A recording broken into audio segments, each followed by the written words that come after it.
So we do have a question. So how can we effectively connect the value of change management and its return on investment to the achievement of an organisation's strategic intent?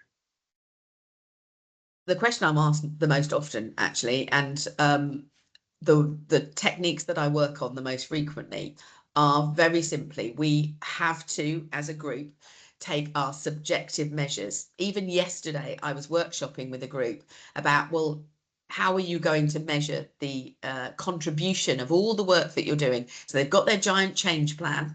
And I'm saying, but how are you going to prove to the business that what you have done is valuable to them? And we ended up talking about, well, we've got people to adopt things. I say, well, what does that do? Well, they're more confident, they know how to work in the new way. Well, what does that do? And you have to keep working through and saying, well, what can you notice?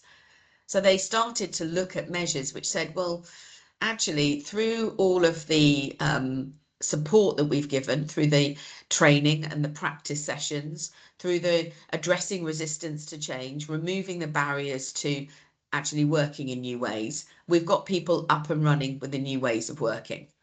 They're feeling confident. How do you know they're feeling confident? I ask. And they say, well, actually, they're getting on and doing it. What does that mean? Well, they're not asking as many questions. They're more self-starters. Okay, what does that mean? Well, they're doing the work with less interruption. They're asking less questions, so there are less delays while they wait for answers. Ergo, the elapsed time of completing a task or a transaction is lower, yes? So if you shorten the elapsed time between the start and the end of a piece of work, doesn't that give you an efficiency measure? And you saw the pennies dropping. You know, I spend a huge amount of my professional time working on those techniques with people, getting them to turn the subjective into the objective.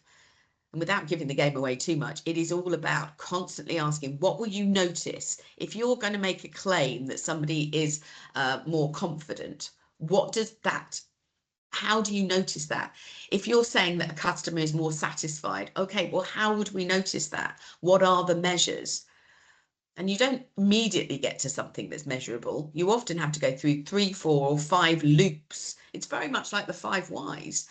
But eventually you start to get to something, you go, well, actually, we could notice that and we could claim that as part of our success.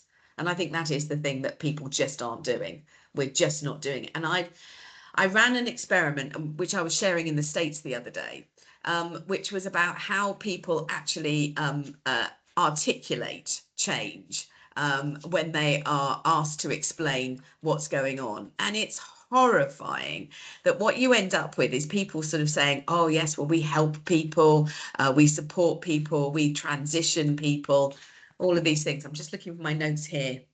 I have some change professionals, when I ask them what is the value they create, they say, we are helping people in teams adopt new ways of working to achieve their business goals and feel confident about the transition. But I asked a group of operational managers what the value of change management is to them, and what they looked at was how it reduces operational risk by ensuring staff know what to do and how to work in new ways. So they were looking at it from a risk management perspective, which the change team weren't claiming.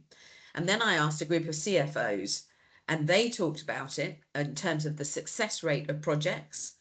They talked about the time to return on investment.